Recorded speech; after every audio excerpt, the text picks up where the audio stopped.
Hello दोस्तों, अगले कुछ ही पल में आपका इकोनॉमिक्स का एग्जाम है। तैयारी आप लोग बहुत अच्छे से कर चुके हैं। इस वीडियो में एक छोटी सी एडवाइस है आपके लिए, जिसको अगर आप मानेंगे तो डेफिनेटली आपके इकोनॉमिक्स का पेपर अच्छे होने के चांसेस ज़्यादा हो जाते हैं। बात उन लोगों से सबसे पहले जिनको अपनी स्ट्रेस को मैनेज करना पड़ेगा। स्ट्रेस मैनेजमेंट बहुत ज़्यादा ज़रूरी है। पेपर इतना टफ नहीं होने वाला जितना आपकी स्ट्रेस उसको टफ बना सकती है। तो सबसे पहले काम एंड कूल बन के जाएंगे तो ज़्यादा अच्छा रहेगा। एग्ज़ाम में बहुत जल्दी पहुंचने की ज़रूरत नहीं है। मुझे पता है जो टाइम दिया है टाइमली पहुंचो, सीधा क्लासरूम में जाओ, वहाँ आसपास सभी के साथ डिस्कशन करके कि यार मैंने ये चैप्टर नहीं करा, मैंने वो चैप्टर नहीं करा, मुझे ये नहीं आता, मुझे वो नहीं आता, मेरे नेशनल इनकम के न्यूमेरिकल्स गलत हो रहे हैं, ठीक है, ओ माय गॉड क्या होगा। ऐसी हरकतें मत करना। आधी नर्वसनेस आधी एंजाइटी तो यही बढ़ा देती है। Stay calm stay cool. Exam में जाओ। स्टार्टिंग के 15 मिनट बहुत इंपॉर्टेंट है आप लोगों के लिए। 15 मिनट स्टार्टिंग के बहुत इंपॉर्टेंट है। इस 15 मिनट में दोस्तों और कुछ करो ना करो, सबसे पहले सारे के सारे एमसीक्यू, जितने एमसीक्यू अपने माइंड में एमसीक्यू का आंसर फिट कर लो। मानता हूँ असर्शन रीजन वाले में परेशानी हो सकती है, लेकिन जो बाकी हैं उनके आंसर अपने माइंड में सोच लीजिए, माइंड में फिट कर लीजिए बिल्कुल एकदम कि इसका आंसर ये होगा ये होगा ये होगा। अप्रॉक्सीमेटली 20 नंबर के एमसीक्यू आपके आने वाले हैं, जिसमें से 12 से 13 या लगभग 13-14 नंबर के एमसीक्यू सिंपल होंगे। 3, 4, 5 नंबर के असर्शन रेज या स्टेटमेंट बेस होंगे, जो कि आप बाद में भी कर सकते हैं, जिनमें थोड़ा दिमाग लगेगा, नो डाउट लगेगा। बाकी सब कर लो, माइंड में आंसर फिट कर लो जल्दी जल्दी। उसके बाद सेक्शन बी सी जो हमारे नॉर्मल सेक्शन दे रखे हैं, 3 मार्क के क्वेश्चन वाले, 4 मार्क के क्वेश्चन वाले, 6 मार्क के क्वेश्चन वाले, उनको ध्यान से देखो, ठीक है। उनमें सबसे पहले उस क्वेश्चन को पकड़ो जो बहुत सिंपल है, जिसमें कुछ नहीं है, डेफिनेशन बेस्ड क्वेश्चन है। आपसे पूछा गया सपोज एग्जांपल ले ले, what is aggregate demand, explain it's 2 component. भाई इवैल्यूएट नहीं करना, सोचना नहीं है, क्वेश्चन पकड़ा जल्दी जल्दी आंसर लिखा फटाफट। कोशिश करो, वैसे तो अगर आप एक ऑर्डर लेके चलें तो बहुत अच्छी बात है। सबसे पहले 6 मार्क के क्वेश्चन करने चाहिए रूल के अकॉर्डिंग, या रूल जो सबसे सही है वो यही रहता है। एमसीक्यू के आंसर आपने शुरू के 15 मिनट में मार्क कर लिए आसानी से, ठीक है।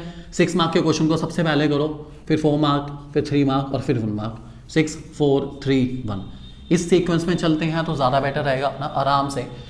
ऑन एन एवरेज एक 6 नंबर के क्वेश्चन को आपको ज़्यादा से ज़्यादा आपको 12 मिनट देने हैं। 4 मार्क के क्वेश्चन को 8 मिनट, 3 मार्क के क्वेश्चन को 6 मिनट और 1 मार्क के क्वेश्चन को तो 30 सेकेंड ही बहुत है यार, इससे ज़्यादा तो इसमें टाइम ही नहीं लगता। एवरेज चलो 2 मिनट भी दे दो तब भी कोई दिक्कत नहीं है। तो इस हिसाब से तो 80 मार्क्स का पेपर करने के लिए आपको ज़्यादा से ज़्यादा 160 मिनट्स, मतलब 2 घंटा 40 मिनट लगेंगे। 20 मिनट आपके फिर भी बच जाएंगे, जिसमें आप पूरे पेपर को रिवाइज कर सकते हैं। इस स्ट्रैटेजी को कामयाब बनाओ, इस पे चलोगे तो दोस्तों फ़ायदा बहुत मिलेगा आपको। आराम से आपका पेपर कंप्लीट हो जाएगा बिना किसी दिक्कत के। बस इस बात को ध्यान रखना, न्यूमेरिकल में मैं बहुत बच्चों से बाद में पूछता हूँ, मैं बोर्ड की नोटबुक चेक करता हूँ, तो ना जाने क्यों न्यूमेरिकल में बच्चे बहुत छोटी मिस्टेक कर बैठते हैं, बहुत ज़्यादा छोटी। क्या छोटी? जैसे मान लीजिए एग्जांपल, क्वेश्चन में डेप्रिसिएशन गिवन था, लेकिन मेरे को जल्दबाजी में करते करते डेप्रिसिएशन नजर ही नहीं आया। वो कंजम्पशन ऑफ फिक्स कैपिटल के नाम से था क्वेश्चन में, और मैं भूल गया कि ओहो डेप्रिसिएशन को कंजम्पशन ऑफ फिक्स कैपिटल कहते हैं, ठीक है।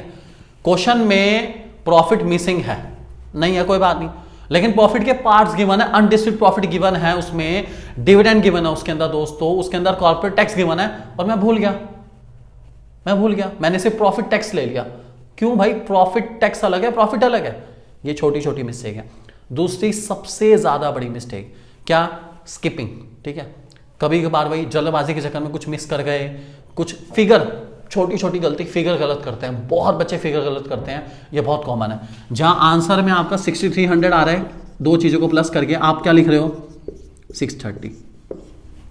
कॉमन मिस्टेक, 1 0 गई, समझो 0 मिल गई, ठीक है। तो ऐसी गलती नहीं करनी बिल्कुल भी। इसीलिए मैं कहूँगा आराम से एक बार न्यूमेरिकल करने के बाद, एक बार जब न्यूमेरिकल पूरा हो जाए तो रफ सेक्शन में दोबारा से बिना सॉल्यूशन को देखे दोबारा न्यूमेरिकल करो एक बारी प्रॉपर तरीके से। शायद कोई गलती हो तो वो गलती रेक्टिफाई हो जाए आपकी। मैं चाहता हूँ नंबर पूरे मिले, गलती का कोई स्कोप नहीं रहना चाहिए। जब तैयारी हो सही तो टेंशन नहीं दोस्तों, बेस्ट से बेस्ट तैयारी करेंगे। और हमेशा ध्यान रख के चलना, पिक्चर बेस्ड क्वेश्चन में अपनी इमेजिनेशन आपको लगानी पड़ेगी।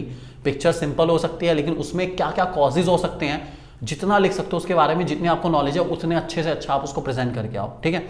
केस बेस्ड क्वेश्चन आपके बहुत आसानी से हो जाएंगे बिना किसी दिक्कत के। उनमें कुछ मैटर आपको क्वेश्चन में से मिल जाएगा, कुछ आपको खुद अपने माइंड से सोचना पड़ेगा, याद करके लिखना पड़ेगा।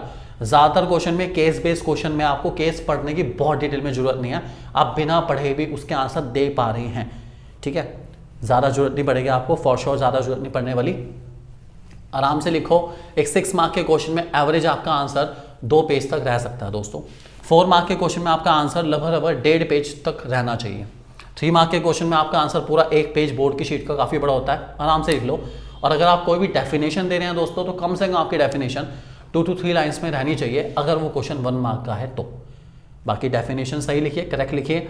अगर उसको एक्सपेंड करना चाहें तो फॉर्मूला बता के एक्सपेंड कर सकते हैं बिना किसी दिक्कत के।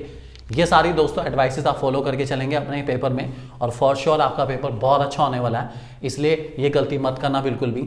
और एमसीक्यू में कभी कभार नॉट वर्ड बीच में दिखता ही नहीं है। Which of the following is not the advantage of dash dash. Not पूछा था, मैं एडवांटेज मार्क कर रहा हूँ, वाओ, वो नॉट कह रहा है, मैं एडवांटेज मार्क करके आ रहा हूँ। छोटी गलती बड़े नंबर काटेगी, बहुत बड़ा पछतावा होगा बाद में। इसलिए टाइम मैनेजमेंट करके चलो, और आराम से कम 2 बार 3 बार टैली करके चलो कि सब कुछ सही कर रहे हो नहीं कर रहे हो दोस्तों, याद रख के चलेंगे। और न्यूमेरिकल्स में फिगर उतारते हुए बी कॉन्शियस, थोड़ा सा अलर्ट रहिए और आराम से सोच समझ के देख के फिगर उतारनी है, ध्यान रख के चलेंगे दोस्तों। Nitesh Bajaj is saying all the best to all my students, जिन्होंने बहुत अमेजिंग तैयारी करी है इकोनॉमिक्स के एग्जाम की, और बहुत अच्छा करके आएंगे, मुझे पूरा विश्वास है। हमारी ब्लेसिंग्स, ईश्वर की कृपा आपके साथ है, और आपका पेपर बहुत अच्छा होने वाला है। ईश्वर आपकी डेफिनेटली भलाई करेगा और अच्छे से अच्छा पेपर कराएगा एग्जाम के लिए दोस्तों। All the best. मिलेंगे आपसे कल और बताएंगे आपको इकोनॉमिक्स की सबसे करेक्ट आंसर स्कीम, सिर्फ आपके अपने यूट्यूब चैनल 1-to-1 क्लासेस पे दोस्तों। ऑल द बेस्ट, खुश रहिए और अच्छे से करिए पेपर को दोस्तों।